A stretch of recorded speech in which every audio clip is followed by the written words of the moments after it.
I don't know if I can properly explain this journey over the course of the last 7 months. Every so often, a game comes around for me that alters my course in gaming, from World of Warcraft to EVE Online, Final Fantasy, and many, many more. Every one of those games have had a profound impact on not just what I play, but how I play as well. From raiding in World of Warcraft, being part of the largest space battle in EVE history, discovering Final Fantasy, and now discovering Monster Hunter. All of these games have had a single thing in common. The communities are as varied as they are vibrant, supportive of new players and their journeys, and wanting them to experience all their favorite games have to offer. Monster Hunter is no different. The tips I have at the end of the video will help newer hunters coming into this amazing world.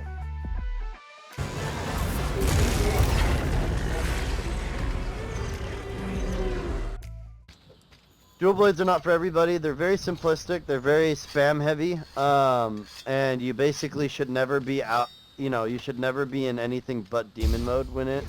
Because demon mode basically, like I said, it increases your damage, increases your speed, and increases your. Yep, that's me. Well. The day after I got home from TwitchCon, I had just been on a 3-day whirlwind adventure, attending not just my first TwitchCon, but also trying out the Monster Hunter Wilds demo as well.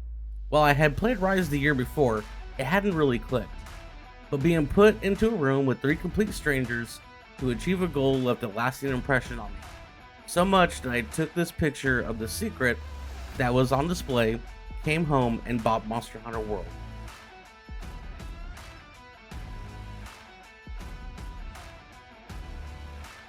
So as this footage rolls, I want to state a few obvious things for longtime players now.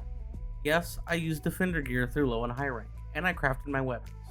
A big reasoning behind this was I wanted the cushion while I learned the game. Most of this was recorded live on Twitch, so when I had questions, I would ask and go from there. Naturally, as I hit Master Rank, that cushion got pulled away, and I had to adapt. I know some may not agree with that, especially with this being my introduction to the games. But the monsters are relatively easy, with some notable exceptions. Looking at you, Anjanath.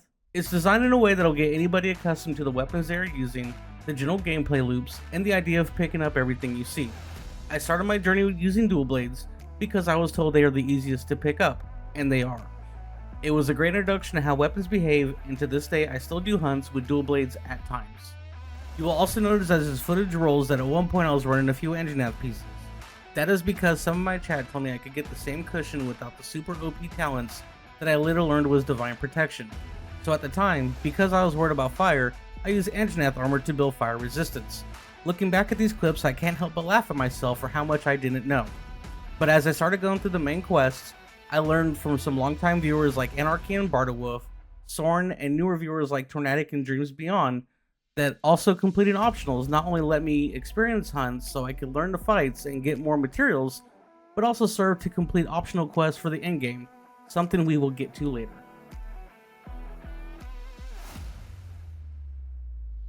High rank is when things started to pick up for me. I began getting more proficient with the dual blades and even tried another weapon with the charge blade. Though I liked it, I felt it was ultimately too slow for me at the time, and I moved back to dual blade. This is where I also met what I would consider monsters I love to hate.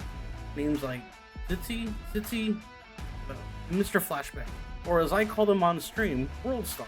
And the reason why is because inevitably I would be in the middle of a hunt, this little raptor-like creature would run in, flash me, then run away. Little bastard.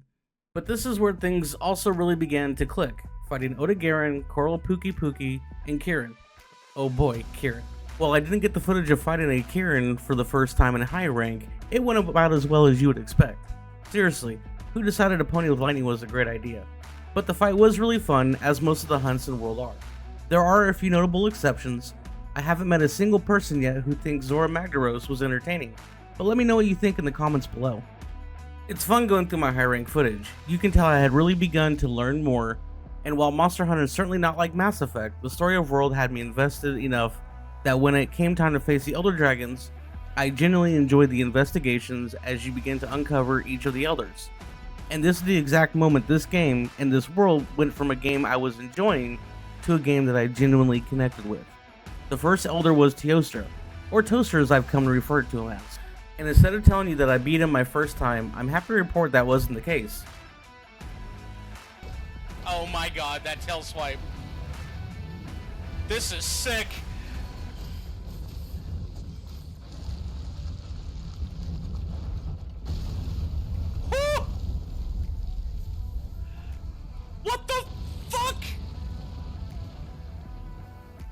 He whipped my butt so thoroughly and completely that after the 7th time carding, I had someone come in and help me. But then something happened that I think every longtime veteran can relate to.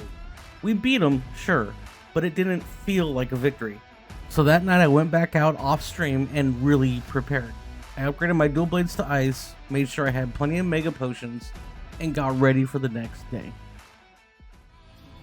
Hey Finn, how you doing? Here's Nova. Oh, no. I lied.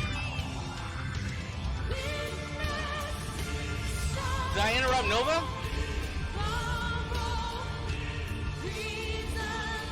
This might be it.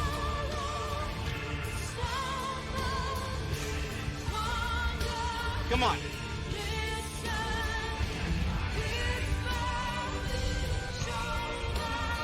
Yes! Yes!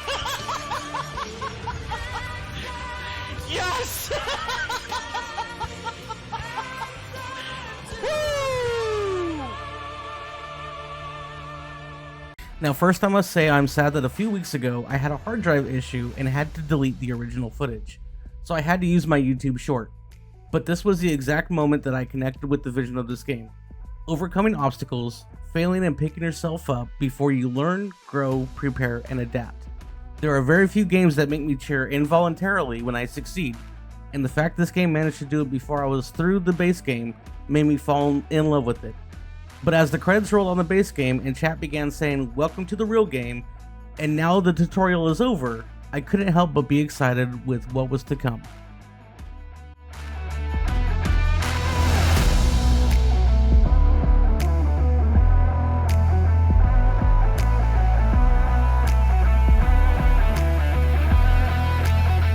It's usually about now in these sorts of videos that the creator will say things like, the expansion is more of the same, just improved. And if you like the base game, you'll love the updates to the expansion. And all of that is true with Iceborne, but more so it really could have been its own game in terms of how much content there is. To put just how much content there is into perspective, I had less than 100 hours in Monster Hunter World when I first stepped foot into Iceborne.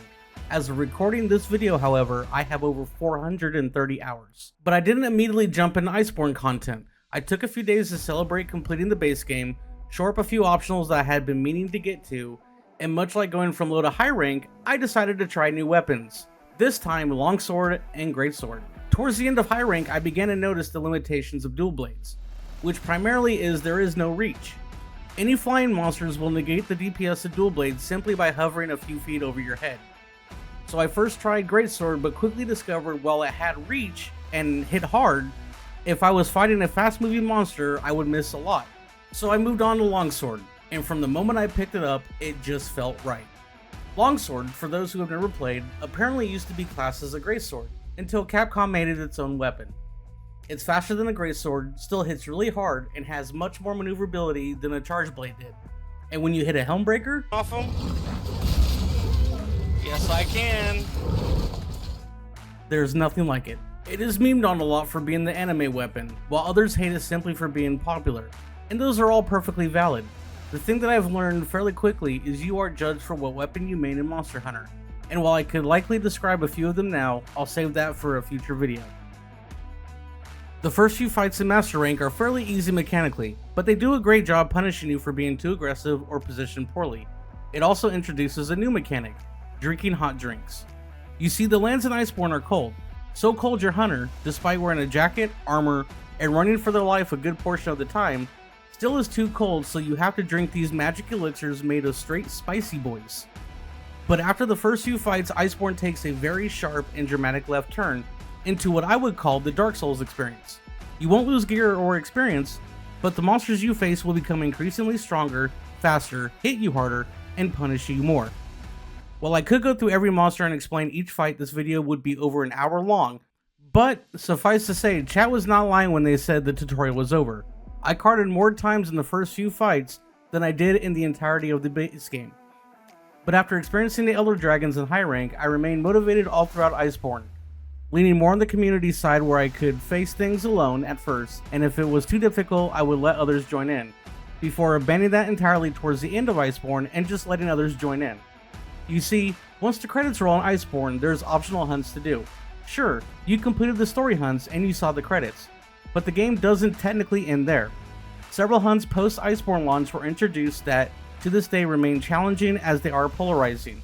They are also some of the most memorable as well.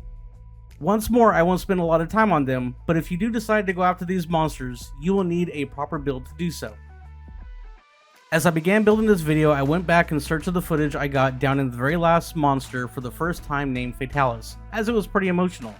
Sadly, it looks like that footage too was lost to time, but I do have the footage of me clearing the mandatory solo section before you can do the hunt with the group and the screenshot I took of the first time kill. There you go, have his tail. I would just go directly to the second one. That's precisely what I'm doing. And your cat should come over and grab one. Oh, he's doing the one, of course he is. Stop. That's gonna be good. Hold on, don't hit it yet. Make sure it's lined up. Oh, there you go. Perfect.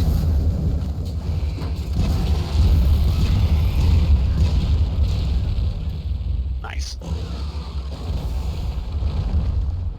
There.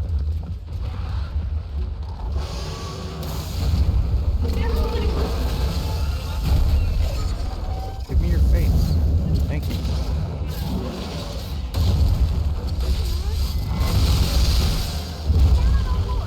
Aim for the head while you can. Oh, I stood up before I hit that thing. They're in the burning building on the bottom. That's where you got it before. Still good to go. Don't be so rough, okay?